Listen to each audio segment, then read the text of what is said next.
दोस्तों, एक ऐसी खूबसूरत लड़की जिसको कोई भी देख ले तो उसके सूरत पे दीवाना हो जाए। वो इतनी खूबसूरत लड़की जिसकी उम्र 21 साल होती है। वो बाहर देश में रहती है, लेकिन वहाँ रहने के बावजूद भी उसने कभी भी अपने शरीर को किसी को टच नहीं होने दिया। उसने मन में एक इच्छा रखी कि मैं जिससे शादी करूंगी वही मेरे इस शरीर को छुएगा, वरना मैं किसी से अपने शरीर को टच नहीं कराऊंगी। जबकि विदेशों में इस तरह का चलन है, सेक्स कोई ज़्यादा मायने नहीं रखता है, लेकिन फिर भी वैसी जगह पे रहते हुए भी इसने अपने आप को पाक साफ सेफ रखा। जब वह 21 साल की एज में जाती है, अचानक से उसकी पेट में दर्द होने लगता है। और जैसे ही उसके पेट में दर्द होता है, एक उसकी माँ होती है जो कि विधवा होती है, वह उसको लेकर हॉस्पिटल जाती है।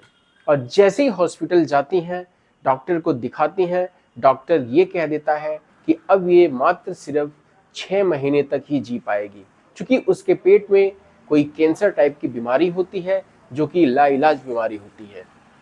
वह डॉक्टर कह देता है कि ऐसा है, इसको आप घर लेकर जाइए और घर पर ले जाकर इसकी सेवा कीजिए, क्योंकि ये ज़्यादा दिन तक जिंदा नहीं रहेगी। माँ बहुत निराश हो जाती है, मायूस हो जाती है और उस बेटी को घर लेकर चली आती है। जैसे ही घर पर लेकर आती है, अपनी बेटी से कहती है कि बेटा, तुमको जो खाना है खाओ, जो करना है करो, जो फिल्म देखना है, जो कुछ करना है, तुम अपनी ज़िंदगी जी लो। तुम्हारी कोई इच्छा है तो तुम अपने मर्जी से बिंदास मेरे से कह सकती हो, मैं उसको पूरा करने की कोशिश करूंगी। ये कहते हुए उनकी आंखों में आंसू आ जाते हैं। लड़की कहती है कि माँ, मेरी कोई ऐसी इच्छा नहीं है और मैं क्या अब घूमूंगी फिरूंगी, मैं मात्र सिर्फ 6 महीने की जब मेहमान हूँ तो मैं क्या करूंगी, मुझे कुछ करने की इच्छा नहीं है। हाँ, एक इच्छा है मुझे। तो उन्होंने कहा, बताओ बेटा, क्या कहना चाह रही हो। तो वो कहती है कि माँ, मैंने कभी किसी से प्यार नहीं किया और मेरी अंदर से ये इच्छा है कि एक बार मैं किसी से प्यार कर लूं, ताकि मैं खुशी खुशी इस जिंदगी को त्याग सकूं, छोड़कर जा सकूं। माँ रोने लगती है, लेकिन वो नाराज नहीं होती है। वो कहती है कि अच्छा बेटा, ठीक है, मैं तुम्हारी इस इच्छा को पूरी करने की कोशिश कर रही हूँ। अब माँ उस कोशिश में लग जाती है। माँ किसी लड़के की तलाश करने लगती है कि कौन ऐसा लड़का मिलेगा जो मेरी बेटी के साथ उसकी आखिरी इच्छा पूरा करेगा। तो दोस्तों, इस कहानी को बहुत विस्तार से हम जानने की कोशिश करते हैं। बहुत ही रोचक कहानी है। इस कहानी को आपसे रिक्वेस्ट है कि पूरा जरूर सुनिएगा। तो इस कहानी को आप पूरा सुनिए। तो नमस्कार दोस्तों, स्वागत है आपका राज ऑफिशियल 003 में। दरअसल जिस सच्ची घटना की आज हम बात करने जा रहे हैं, यह घटना डेनमार्क की है। डेनमार्क में एक जगह है उंडे। उंडे शहर की यह बात है। एक लड़की होती है जिसका थायरा नाम होता है, उसकी उम्र 21 साल होती है। एक उसकी विधवा माँ होती है, उसका मार्गरेट नाम होता है। यह अपनी बेटी के साथ डेनमार्क में रह रही होती है और वहाँ पर उसकी बेटी को अचानक से पेट में दर्द होता है और वो हॉस्पिटल चली जाती है। जब हॉस्पिटल चली जाती है और डॉक्टर को दिखाती है, तो वहाँ डॉक्टर कह देता है कि ये मात्र 6 महीने की मेहमान है, इसको घर पर ही ले जाओ और वहीं इसकी सेवा करो।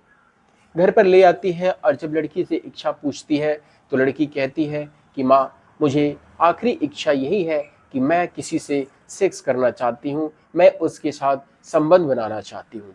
माँ कुछ कहती नहीं है, माँ डांटती भी नहीं है। माँ को अफसोस होता है, रोने लगती है, लेकिन उसकी आखिरी इच्छा में लग जाती है कि जो उसकी लड़की की आखिरी इच्छा को पूरा करे। उसकी माँ उसकी एक प्रोफाइल तैयार करती है और प्रोफाइल पे ये मेंशन कर देती है कि जो मेरी लड़की के साथ संबंध बनाएगा उसको $5000 दिया जाएगा, लेकिन ये मात्र सिर्फ इसीलिए होगा कि मेरी बेटी के साथ वो शारीरिक संबंध बनाएगा, उससे शादी करने के लिए नहीं है। ये चीज़ें डाल देती है। कई बार लोगों का फ़ोन आता है, कई जगह से बातचीत करते हैं, लेकिन जैसे ही उस लड़की के बीमारी के बारे में पता चलता है, तो वह उसको मना कर देते हैं। कहते हैं, ये कैसा मजाक कर रहे हो आप लोग, ये तो कोई मतलब नहीं है। जिस लड़की से हम संबंध बनाएंगे वो लड़की का पता ही नहीं कल जिंदा रहेगी कि नहीं, पता नहीं कौन सी बीमारी है उसके अंदर।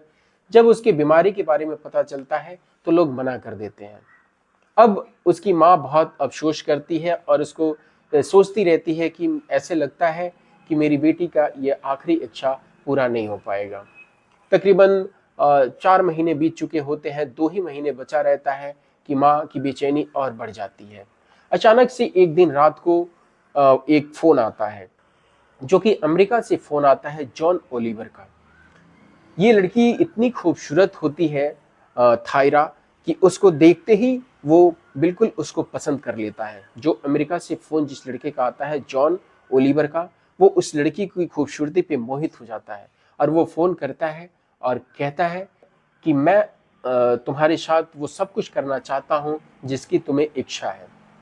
लड़की बहुत खुश होती है और उससे जब बातचीत होने लगती है, 2-4 दिन की बात होती है, उसमें वो क्लियर कर देती है, कहती है कि देखो, मतलब जो भी उसकी प्रॉब्लम होती है, परेशानी, बीमारी होती है, वो उससे खुल के कह देती है कि मेरे को ये प्रॉब्लम है और ये सब तुम जान जाओ। तो वो जब उसकी बीमारी के बारे में उसको पता चलता है, तो बड़ा अफ़सोस करता है।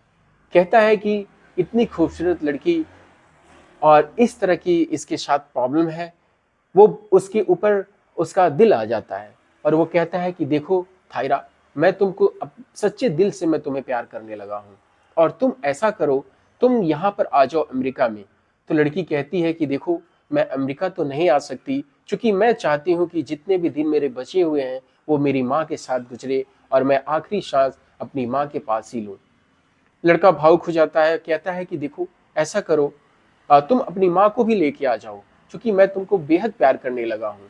लड़की कहती है कि देखो, पॉसिबल नहीं है कि मैं वहाँ पर आ पाऊँ, लेकिन मेरी इच्छा है कि अगर तुम चाहते हो तो मैं तुम्हारे पास आ जाऊँ। लड़का कहता है ठीक है, कोई बात नहीं, तुम आने का अगर मन बना लेती हो तो मैं तुम्हारे लिए अरेंजमेंट कर देता हूँ। लड़की कहती है कि ठीक है, मैं आ जाऊंगी तुम्हारे पास, अपनी माँ को लेकर आऊंगी। तो वो लड़का कहता है कि ठीक है।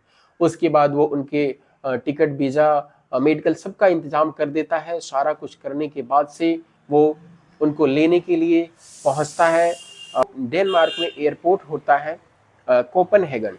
कोपनहेगन एयरपोर्ट पे पहुंचता है। जैसे ही उसको देखती है, वो बिल्कुल उसके पास दौड़कर जाती है और उसको पकड़कर रोने लगती है, उससे बिल्कुल लिपट जाती है।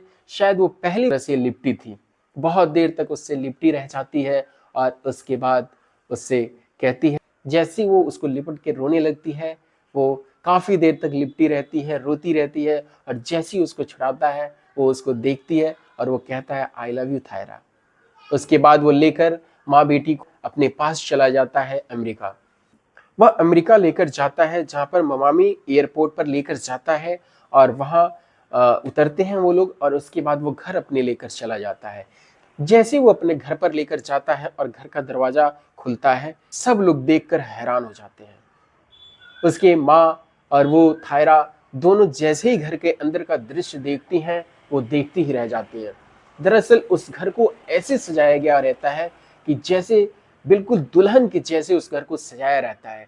हर जगह फूल, जितने बेड, बिस्तर जो भी रहता है उसके ऊपर फूल से सजावट हुआ रहता है। नीचे बिल्कुल बढ़िया सी कालीन बिछी रहती है, झूमर लगा रहता है, म्यूजिक, बहुत अच्छा गाना उसके अंदर म्यूजिक बज रहा होता है।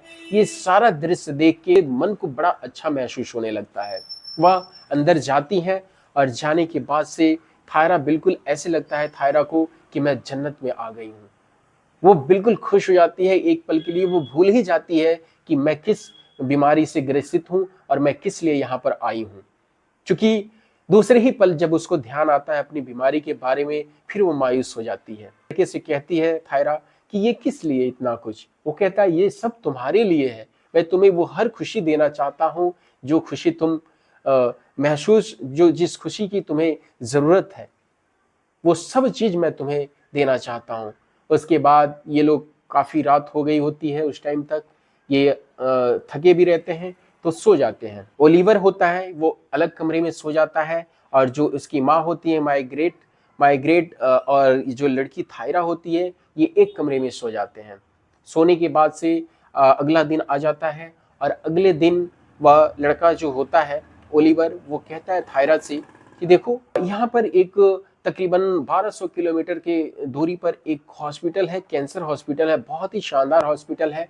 अगर तुम वहाँ चलना चाहती हो तो एक बार चल के हम तुम्हारी बीमारी को दिखा लेते हैं। क्या पता उसने 2 महीने का समय दिया है और यहाँ पर थोड़ा और हमें वक्त मिल जाए। लड़की कहती है कि देखो इन सब चीज़ों से कोई फ़ायदा नहीं है। लड़का कहता है कि नहीं, ऐसी कोई बात नहीं है और हमें एक बार चांस ले लेना चाहिए, क्या इसमें बुराई ही क्या है। लड़की राजी हो जाती है और उसकी माँ राजी जब हो जाती है तो वह लेकर तकरीबन वहाँ से 1200 किलोमीटर दूरी पर एक बहुत बढ़िया हॉस्पिटल होता है, वहाँ पर जैसे ही लेकर जाता है डॉक्टर साहब को सारी दिक्कतें बताता है और डॉक्टर साहब जब सारा इलाज, जब उसकी सारा रिपोर्ट उसका देखते हैं, चेक करते हैं, तो वो बड़ा चौंकाने वाली बात बोल देते हैं। वो कहते हैं कि देखो, चूंकि वहां तो अभी 6 महीने का उसने टाइम दिया हुआ था, जिसमें 4 महीने निकल चुका था, 2 ही महीने बचा था, लेकिन ये जो डॉक्टर यहाँ पर कहते हैं वो बिल्कुल हैरान कर देने वाली बात कह देते हैं। डॉक्टर साहब कहते हैं कि देखो, ये इसका कुछ भी पता नहीं है, कल को मर जाए, अभी आप यहाँ से चेक करा के जा रहे हो, घर पर जाते ही इसकी डेथ हो जाए, या फिर हो सकता है कि कई सालों तक ये मरे ही ना, जिंदा ही रह जाए।